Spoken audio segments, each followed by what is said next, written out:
Hello aspirants. Today I'll share my strategy at how I scored 100 plus in CSAT in both prelims 2021 and prelims 2022. एक important announcement बीच में ये है कि नीचे description box में time stamp given है। तो इसमें क्या है, टाइम के संग वीडियो के अलग अलग पार्ट्स को हाईलाइट किया हुआ है। तो आपको जो पार्ट पहले देखना है वो जाकर आप डायरेक्टली देख सकते हैं। Let us directly start. As you all know, CSAT exam has 80 questions, out of which maths has generally 50 to 55 questions and reading comprehension or passage part comprises 25 to 30 questions. And the recent trend is that math question is around 50 questions and passage question is around 30. This is the recent trend. Now, building on this basic idea, you all will be knowing that CSAT is a qualifying paper. This implies we only need 67 marks or more to clear this exam. Now, keeping this target in mind, अगर हम लोग मेरा बात करें prelims 2021 और prelims 2022, इसमें मैंने क्या चीज़ फॉलो किया। तो फर्स्ट इज दैट प्रीलिम्स 2021 में मैंने सिर्फ मैथ्स का क्वेश्चन अटेंड किया था, क्योंकि मेरा मैथ्स एक स्ट्रॉन्ग एरिया था। इसके बारे में हम लोग आगे थोड़ा बात करेंगे, आपका भी एक स्ट्रॉन्ग एरिया जरूर होगा। प्रीलिम्स 2022 में मैंने मैथ्स और पैसेज दोनों अटेम्प्ट किया था। इसका कारण सिंपल ये था कि मैथ्स के हर एक क्वेश्चन को यूपीएससी ने कॉम्प्लेक्स कर दिया था। क्वेश्चन सॉल्व करने में टाइम लग रहा था। Time was a major factor, क्योंकि हर एक क्वेश्चन में 2-3 कॉन्सेप्ट का मिक्स आ गया था। तो मुझे ये रियलाइज करते हुए पेपर को बैलेंस करना पड़ा। तो ये आपको भी डायनामिज्म पेपर में मेंटेन रखना पड़ेगा। और अगर आप नंबर ऑफ क्वेश्चंस के पॉइंट ऑफ व्यू से देखो तो दोनों साल लगभग मैंने same number of questions attempt किए। इस पे आपको बहुत ही ऑब्वियस डाउट आएगा कि आपको कितने क्वेश्चन अटेम्प्ट करने हैं। देखिए, इसके पीछे 2 ही क्राइटेरिया है ये डिसाइड करने के लिए। पहला ये कि आपका जनरल एक्यूरेसी कितना है, इंडिविजुअली मैथ्स और पैसेज में एक्यूरेसी कितना है, और ओवरऑल ये तीनों आपको हल्का हल्का अवेयरनेस होना चाहिए अपने प्रैक्टिस से। सेकंड क्राइटेरिया ये होता है कि आपका मार्क्स का टारगेट क्या है। देखिए, सिंपल आपको 67 नंबर चाहिए। तो अगर आपको सीसेट से पास करना है तो इसी से खुश रहिए, ज़्यादा दिमाग मत लगाइए। पर आपको अगर बहुत मेरी तरह इंटरेस्ट है कि 100 प्लस लाना है, जो मेरा इंटरेस्ट था दोनों बार, तो मैंने अपना टारगेट वैसे डिसाइड किया। आइडियली अगर आपको सिर्फ सीसेट क्लियर करना है, जो कि आइडियली वही होना चाहिए, तो आप इसी टारगेट के संग आगे बढ़िए। अब देखिए, मैंने आपके लिए एक टेबल बनाया है ये बताने के लिए कि आपका ओवरऑल एक्यूरेसी अगर इस परसेंटेज में फॉल कर रहा है जो नीचे इस टेबल में दिया हुआ है, तो आपको इतना नंबर ऑफ क्वेश्चन अटेम्प्ट करना पड़ेंगे कट ऑफ पार करने के लिए। तो ये आपको टेबल हेल्प करेगा डिसाइड करने के लिए कि आप किस एक्यूरेसी रेंज में लाई करते हो और आपको कितने नंबर ऑफ क्वेश्चंस करने की जरूरत है। वेरी सिंपली अगर आप देखो कि अगर आप 70% के ब्रैकेट में आ जाते हो किसी तरह, इसके आसपास रहते हो 1-2% कम या बेसी, तो अगर आप 45 क्वेश्चन अटेम्प्ट करते हो तो आपका काम बन जाएगा। ये 45 क्वेश्चन अटेम्प्ट करना काफी ईजी है। इसके इस ऊपर वाले ब्रैकेट में 60 के पास जितना आप जाते जाओगे, उससे कम जाते जाओगे, आपके लिए डिफिकल्टी बढ़ती जाएगी। और इसके ऊपर जितना आप आते जाओगे उतना आपके लिए सीसेट पेपर ईजी होता जाएगा कट ऑफ क्लियर करने के पॉइंट ऑफ व्यू से। और आपका गलती से अगर एक्यूरेसी 80% से ज्यादा है तो आप चिल मारिए। आपको ध्यान रखना है सिर्फ कि आपको 30 से 35 क्वेश्चन करना है सीसेट में एग्जाम में। बाकी टाइम आप खाली बैठे रहेंगे तो भी आपका सीसेट क्लियर हो जाएगा। इस कैटेगरी में आते हैं तो ये वीडियो आपको ज्यादा हेल्प नहीं कर पाएगा।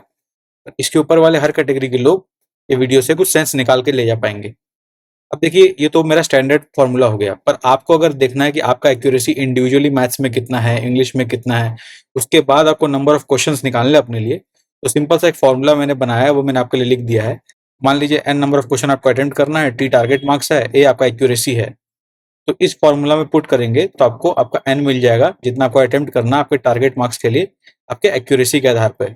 इंडिविजुअली मैथ्स और पैसेज के लिए अलग अलग भी और ओवरऑल भी आप निकाल सकते हो। तो इसका आप अपने इंडिविजुअल यूज के हिसाब से यूज कर लीजिए, आपको बहुत हेल्प होगा। इनफैक्ट सीसेट का क्वेश्चन भी आपका सॉल्व हो जाएगा इसके तरीके से। तो सिंस हम लोग स्ट्रेटेजी देखने आए तो पहले स्ट्रेटेजी समझ लेते हैं। देखिए, सबका स्ट्रेटेजी इसी लाइन पे होना चाहिए, वैसे इससे अलग हो सकता है, पर सिंपल स्ट्रेटेजी है, इसमें ज़्यादा दिमाग नहीं लगाना। सिंपल पहले अपना एक स्ट्रॉन्ग एरिया आइडेंटिफाई कर लीजिए। या तो आपका मैथ्स अच्छा होगा, अगर आप इंजीनियरिंग बैकग्राउंड से हो तो जनरली मैथ्स अच्छा होता है, या फिर आपका पैसेज बढ़िया होगा अगर आप ह्यूमैनिटीज बैकग्राउंड से हो। किसी का अगर दोनों अच्छा नहीं है तो घबराने का बात नहीं है, आपको दोनों का थोड़ा थोड़ा आता होगा, तो आपको दोनों को बैलेंस करना पड़ेगा। सिंपल सी बात है, टेंशन लेने का नहीं उसमें। फिर सेकंड, आपका जो स्ट्रॉन्ग एरिया है, स्ट्रॉन्ग या स्ट्रॉन्गर बोल लीजिए, किसी कोई कोई बोलेगा सर मैं स्ट्रॉन्गेस्ट तो नहीं है पर स्ट्रॉन्गर है, ठीक है, स्ट्रॉन्गर एरिया है, उसमें कोशिश कीजिए कि आप लोग 80% क्वेश्चन अटेम्प्ट करें। जैसे कि मेरा मैथ्स स्ट्रॉन्गर एरिया था, तो मैं कोशिश करता था कि मैथ्स में मैं 80% क्वेश्चन कम से कम अटेम्प्ट करूँ। तो मैथ्स का 50 क्वेश्चन हर साल आता था, तो मैं एटलीस्ट 40 प्लस क्वेश्चन मैथ्स में जरूर अटेम्प्ट करता था। और उसमें अपने को ये ध्यान रखना है कि अपना एक्यूरेसी 70% से ज़्यादा हो तो बहुत अच्छा है। This is very preferable. Third strategy क्या है कि आपको ये कोशिश करना है कि जो आपका वीक एरिया है उसमें आपको एटलीस्ट 30% क्वेश्चन करना आना चाहिए विथ एटलीस्ट 60% एक्यूरेसी। ये दो अगर आप फॉलो कर पाए ये थोड़ा टेक्निकल लग रहा है देखने में, पर ये अगर तो ब्रह्मास्त्र है। ये अगर आप मेंटली प्रिपेयर्ड हो कि आप इस तरह कर पाओगे, आपके प्रैक्टिस में दिख रहा है, तो आप बिल्कुल निश्चिंत हो जाइए, आपका सीसेट क्लियर हो जाएगा। अब देखिए कई लोगों को लगेगा कि नहीं, इसके बाद भी मुझे कुछ टेंजिबल बात जानना है, तो आपके लिए मैंने कुछ टॉप 10 टॉपिक्स बना दिए मैथ्स के लिए। इन टॉप 10 टॉपिक्स को अगर आप देख लोगे, तो आपका सीसैट में मैथ्स का 25 क्वेश्चन बन सकता है बहुत ही आराम से। कौन-कौन से टॉपिक है देख लेते हैं एक बार। टॉपिक का नाम है averages, percentage, puzzles, sequences, coding decoding, data sufficiency, syllogism, directions, calendars and clocks, time, work, speed and distance. ये 10 टॉपिक अगर आप रीड कर लेते हो, उसका थ्योरी वाला पार्ट, और खाली प्रीवियस ईयर क्वेश्चन आप सॉल्व करके चल जाते हो, पिछले 3 साल का भी, तो आप इमेजिन करो इसका 25 क्वेश्चन आप इजीली सीसेट में कर सकते हो मैथ्स का। अगर आपका मैथ्स वीक है तो। अगर आपका मैथ्स स्ट्रांग है तो कोई टेंशन है ही नहीं, वीक है तो आपके लिए बहुत हेल्पफुल रहेगा ये बात। और आप लोग के लिए एक इंटरेस्टिंग बात ये भी है कि ये सारे टॉपिक जो है, इनके प्रीवियस ईयर क्वेश्चंस मैंने एक प्लेलिस्ट बना के चैनल पे डाल दिया है, जिसका लिंक मैं डिस्क्रिप्शन बॉक्स में डाल दूंगा, अगर आप लोग किसी को रेफरेंस के लिए चाहिए तो आप लोग का बहुत सारा एफर्ट बच जाएगा, अगर अभी तक आप लोग ने प्रीवियस ईयर क्वेश्चन सॉल्व नहीं किया है तो। अब समझिए किसी एस्पिरेंट का अगर इंग्लिश कमजोर है, पैसेज कमजोर है, तो उसके लिए मैं कुछ टिप दे देता हूँ, उनको हेल्प हो जाएगा। देखिए पैसेज में स्कोर करने का सबसे इंपॉर्टेंट ये है कि आप पैसेज को पहले आइडेंटिफाई कर लीजिए कि कौन सा पैसेज आपको अटेम्प्ट करना है। जैसे कि देखिए आप जानते हो कि 25 से 30 क्वेश्चन पैसेज का आएगा, उसमें यूपीएससी ऑन एन एवरेज 14 से लेके 20 पैसेज पूछ सकता है, डिपेंडिंग कि उसमें कितना क्वेश्चन अटैच्ड रहेगा। तो आपको कोई पैसेज आइडेंटिफाई करना है पहले लेंथ के बेसिस पे, तो पैसेज देखने में कितना पेज कवर कर रहा है, हाफ पेज पूरा कवर कर रहा है, क्वार्टर पेज कवर कर रहा है, फुल पेज कवर कर रहा है। सेकंड आपको देखना होगा उससे नंबर ऑफ क्वेश्चन कितने अटैच्ड है, ये आपका प्राइमरी क्राइटेरिया होना चाहिए इन अ वे। पहले नंबर ऑफ क्वेश्चन ही देख लीजिए उसमें कितने अटैच्ड है, वो आपको हेल्प करेगा। लेंथ फिर देखिए।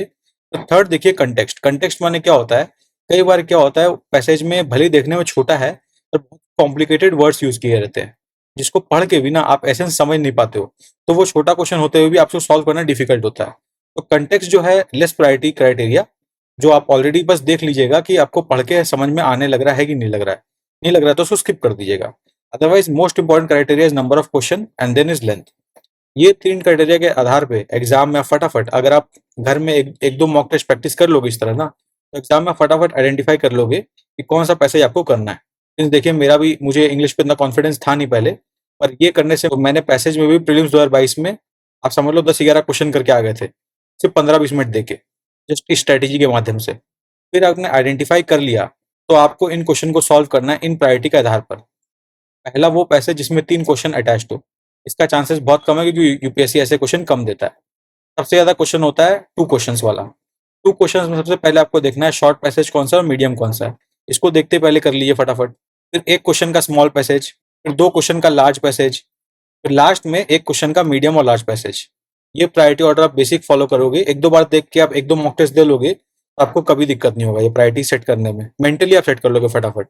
मैं तो क्या करता था कि मैं पैसेज रीड कर लिया, फिर मैं पैसेज के ऊपर लिख देता था, फिर मैं पैसेज के ऊपर लिख देता था 2 स्मॉल ऐसे, या फिर 2 मीडियम, या फिर 1 लेंथी। तो इस तरह से मुझे देखने में पूरा क्वेश्चन पेपर में ईज़ी रहता था कि पहले कौन सा करूँ। तो इस तरह से आप भी अपने लिए मार्क कर सकते हो प्रायोरिटी सेट करने के लिए। अगर आप ये अप्रोच फॉलो करते हो, तो मुझे ऐसा लगता है कि आप मैक्सिमम क्वेश्चन अटेम्प्ट कर पाओगे और करेक्ट भी कर पाओगे। अब इसके बाद सीसेट एग्जाम के लिए कुछ जनरल टिप्स। जनरल टिप्स मतलब कि वेरी बेसिक, जो आप ध्यान रखेंगे तो अच्छा है। कई बार बच्चे नर्वस हो जाते हैं।